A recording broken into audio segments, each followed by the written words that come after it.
lento bese sitshenile thina amahlazo bese singakwamukeli kahle hle ukuze umakoti abuye azoshada kahle singazi lutho ikona bengasazisi kodwa ekhweni lakhe zonke izigameko ezenzekile bebezazi ngoba bebabikela. Manje njengoba babuyelene benazi ukuthi sebabuyelene njengoba kuzonenzakala lesigameko.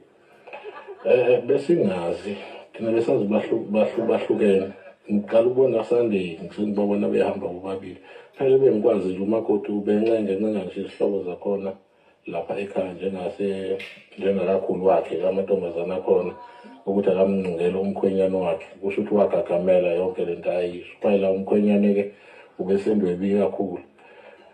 Into engiyizwile-ke ukuthi babange ukuthi la ayimuvele khona on umakoti uyona amdistroyele khona lapho-ke wamdistroya phela kusho ukuthi naye ngendlela ukuthi uyemthanda ikhona inhlese kusho ukuthi wavuma ukuthi asondele eduze kwakhe kodwa esenaye omunye umuntu kanti kuzothi ngale ngathi elele bese tshontsha ifoni-ke lo umakoti bese eyavidurize ukuthi banayo bese postela bese esendela lo amuve online wasefika wamala thina sebuya back esethi hayi thina kushuthi siyaqhubeka naye futhi wamala kushuthi wasala yedwa kanjalo wasethukuthela kakhulu-ke ikona okuholela ekuthenini aze enze kanje.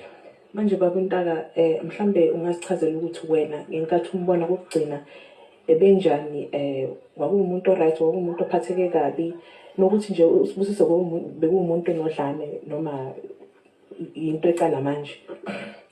Umfana wami nje ngimazi njengomuntu oquiet phela oziphuzelayo uma esephuzile nje ukhuluma nje into ayiqonde nje ngqo kodwa engali phela nje ukuthi uma esephuzile akanawo amahloni mangabe engaphuzile unamahloni ngale ndlela eyisimanga kodwa mase waphuza usuke esazi ukuthi uzokhuluma nawe lento apho isuke ikhuluma yena bengena umuntu onodlame udumile nasendaweni ukuthi nje hayi umfana.